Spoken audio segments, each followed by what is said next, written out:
The point of a kingdom farm is to spawn itself and thus keep the human population growing. But why? Let's consider a moral dilemma.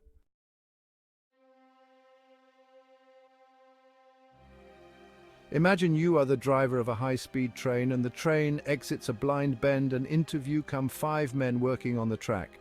The train is about to kill these 5 men and there is not enough time to stop, but there is a side track where there is only 1 man working. There is time to turn onto the side track and only kill this 1 worker. The choice is to turn onto the side track and kill the single worker or continue to kill the 5 workers. The question is, what should you do?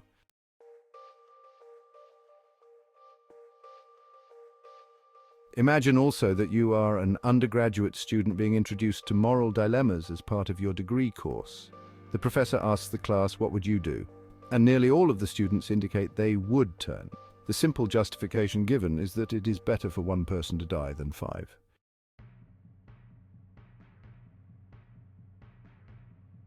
The professor changes the story so that instead of being the driver of the train, you are watching the incident on a bridge. Next to you stands a very fat man. If you were to push him over onto the track, he would stop the train, himself be killed, but prevent the 5 workers being killed. The question is, would you push the fat man or do nothing?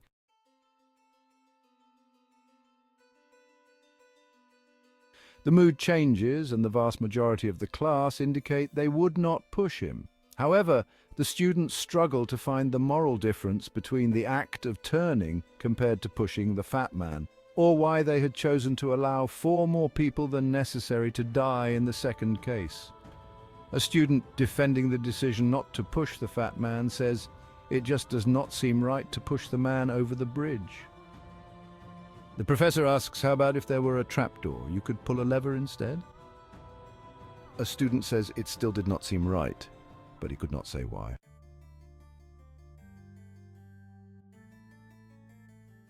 But there are other things to think about in the second instance of the train dilemma. For example, the fat man has not been asked about this crazy idea to save the 5 workers. This lack of consent is a factor in favor of leaving the man alone. We at least need more time to consider his right to be consulted regarding the use of his person under such circumstances, by which time the accident would have happened anyway.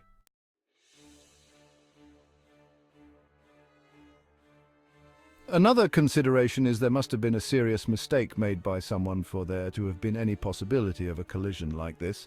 One would expect that track workers would only be on the track when no train is scheduled to come through.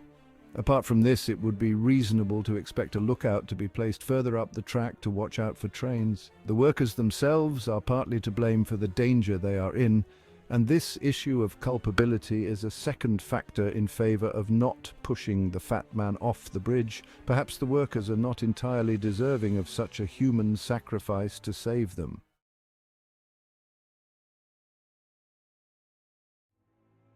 But there is a further question to ask while on the bridge, which is how successful is the plan likely to be anyway?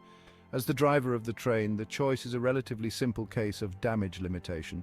The choice is to have the train careering toward either 5 or 1 worker.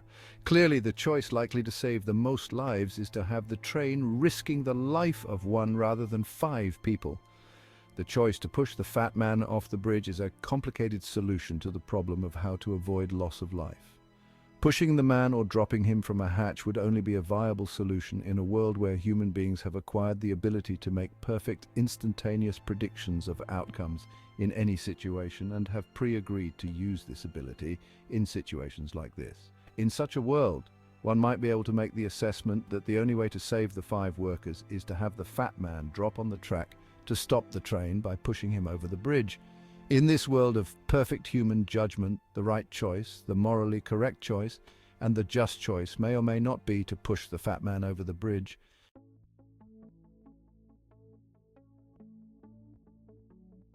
If you want to act democratically, then your decision would depend on your perfect assessment of the whole situation, and assessment made according to the following definition. The popular thing to do is maximize the amount of human life. Popular moral reasoning is about maximizing the amount of human life there will ever be. Within a democracy, this maximization prerogative takes primacy over individual rights, duties, rules, laws, words, notions of desert, and anything else, as these and all things are a means to this end. Humanity is a species, and like any living species, it has a biological desire to multiply. The desire of any member of any species to procreate is written into the fabric of every cell of its body and cannot be altered by beliefs or any other thoughts. Science provides the basis for popular moral reasoning. There is nothing more preferable that humanity strives for than life. The most popular course of action promotes this cause. Surely the popular acts and policies are the most democratic acts and policies. Humanity struggles and strives to grow in number, and the true measure of democratic success is sustainable population growth.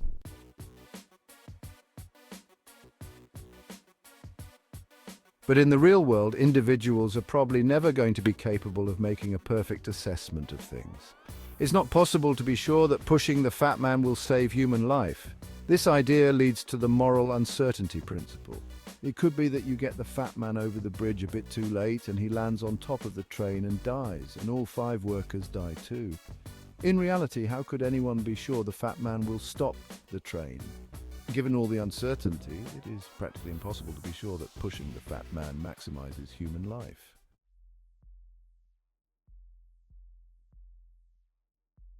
It is because of these issues of uncertainty that we need rules, laws, and rights to govern human behavior.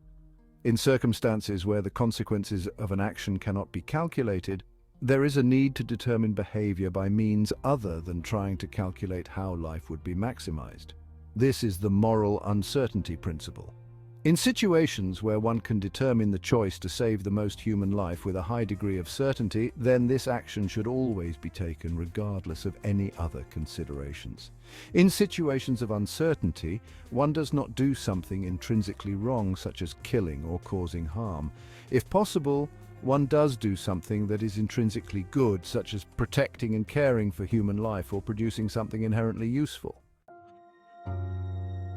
It is because of these issues of uncertainty that we need rules, laws, and rights to govern human behavior. In circumstances where the consequences of an action cannot be calculated, there is a need to determine behavior by means other than trying to calculate how life would be maximized.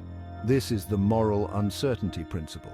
In situations where one can determine the choice to save the most human life with a high degree of certainty, then this action should always be taken regardless of any other considerations. In situations of uncertainty, one does not do something intrinsically wrong, such as killing or causing harm.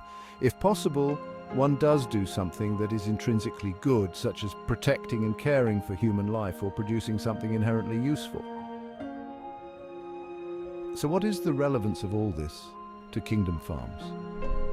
The aim of the kingdom farm movement is to grow the human population into the trillions on Earth and do so in perfect harmony with and respect for her. This video explains the moral philosophy that justifies this aim. It turns out that the Democratic Act is the Popular Act, is the Population Growth Act. Inhibiting population growth is not only satanic, it is totally anti-democratic.